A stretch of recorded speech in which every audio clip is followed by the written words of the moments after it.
Hello ladies and gentlemen.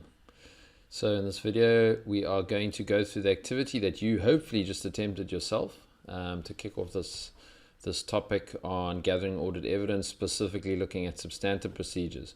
So jumping into this topic, we thought it would be a good idea, given you would have just covered test of controls, to start off with an exercise where we actually compare some of the characteristics between substantive procedures and test of controls. One, good recap on making sure you kind of remember some of the principles you learned about test of controls.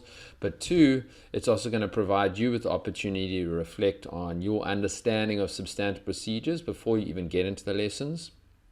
And that could be valuable just to kind of maybe remind yourself about some undergrad knowledge that you might have had. Okay, so let's get into this what you should have attempted. Obviously you were given this as an empty sort of table and asked to try and fill it out. Again, the important thing here is not that your wording is exactly the same, but the principles behind what you are writing down is similar. So we've got here the test of controls, and basically we are trying to make a comparison between the characteristics that we typically associate with test of controls and then the characteristics that we typically associate with substantive procedures. So I helped you with the first one, and I said a test of control is designed to provide evidence that a control is working. Okay, so that's the primary thing. Whereas a substantive procedure is designed to provide evidence that an assertion has been met or an audit objective or requirement has been achieved. Okay, so again, very different. I think what's evident is they use similar tools, and you'll see when we go into the lessons, ISA 500, in the appendix, they talk through some of the tools we can use to gather evidence. Same tools are used between test controls and substantive procedures, i.e. inspection, confirmation, observation, analytical review, recalculation, reperformance. Same tools, but they're used in different contexts and for different reasons. And that's what differentiates a test control to a substantive procedure. Okay, so why have I said here an assertion has been met or an audit objective requirement has been achieved? And I think that also it'll become evident, but substantive procedures are not only used to gather audit evidence to meet assertions. We can do and do perform substantive procedures to achieve other objectives, like during the planning stage of the audit when we have to do a risk assessment. Okay, so that is not an assertion, but we have to gather evidence to perform our risk assessment, which might involve, well, let's look at some newspaper articles, let's do a background search on management, etc., etc. So those are types of substantive procedures, but being used to do risk assessment. We also do some substantive procedures during a prelim engagement stage and a reporting stage, which we discuss in the lesson. So it's not only for assertions. A control test, though, is only designed to test that a control is working. Okay, then I said, yeah, who they're performed by. Both are performed by the auditor. I have also then specified, well, it could be internal or external. At this stage, we're only really looking from an external audit perspective, but internal auditors can also perform this work. Okay, then I said they are performed, test controls in other words, when control risk is low or reliance on the system is high. So in that situation, remember when we were looking at controls and we were looking at how to design an audit plan, we spoke about risk, and essentially if your control risk is low, i.e. you've got a good system, well then we will test controls. Different to substantive procedures. And the ISA standards require us on every audit to perform some level of substantive procedures. So these are always happening, irrespective of risk. And how are these impacted? Well, if your risk is high overall, then we've got to perform more substantive procedures in order to decrease our detection risk. Remember that inverse relationship that has.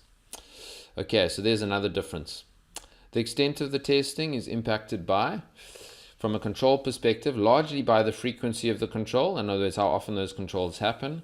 From a substantive procedure perspective, again, completely driven by risk associated with that balance, as we discussed here. So again, different. To perform effectively a control test, we need to actually know this control system description. And remember how that plays out for you guys is in your test or exam, you'd be given a system description, and obviously you would assess that, look for weakness, design test controls on those controls, because you can only test the control for a control that actually exists in the system. Whereas from a substantive procedures perspective, we need to know the account balance or transaction being tested. So we need to know what we're testing. Are we looking at revenue, inventory? Are we testing debtors, their creditors? And also, related to that, we need to understand the accounting requirements associated with that transaction or balance.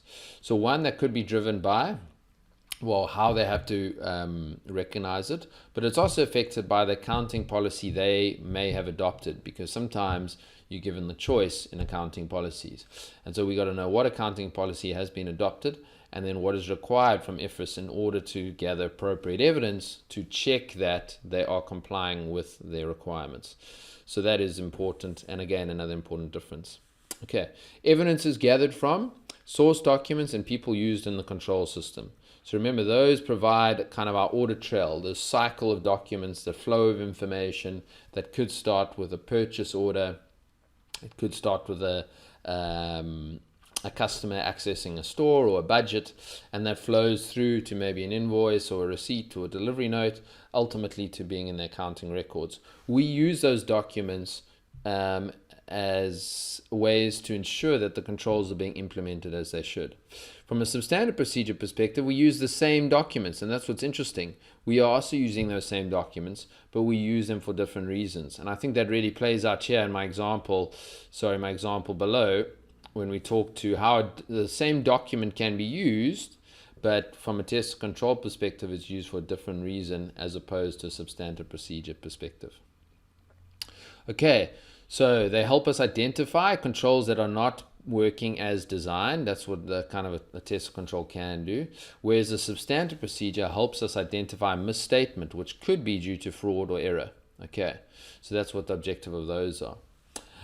Control testing can reduce the control risk associated with the client. In other words, in testing the controls, if all the tests are successful and prove that the controls are working, well, we are more comfortable with the control system. Substantive testing can reduce the detection risk associated with the client and doesn't have an impact on control risk. Remember, so the more substantive testing we do, that decreases our detection risk, because it decreases the risk that a misstatement will go unidentified. Okay, here, and I've put an example of which you could have given many. Try to relate it to each other to show how they're different. So here I said, well, you could inspect a delivery note to verify it was signed by the warehouse manager as evidence of that check having been performed. Obviously, that would be on the assumption that that's what this system description said was happening, and we would want to get proof that that was actually happening. From a substantive procedure perspective, we might use that same document, but for a different reason. So I said, yeah, inspect the delivery note also, but then we're going to be looking for the date of the delivery and agree the date to the journal to validate the purchase was recorded in the correct period. So same source document, but we're using different information on that document for substantive procedures because we're trying to achieve different outcomes.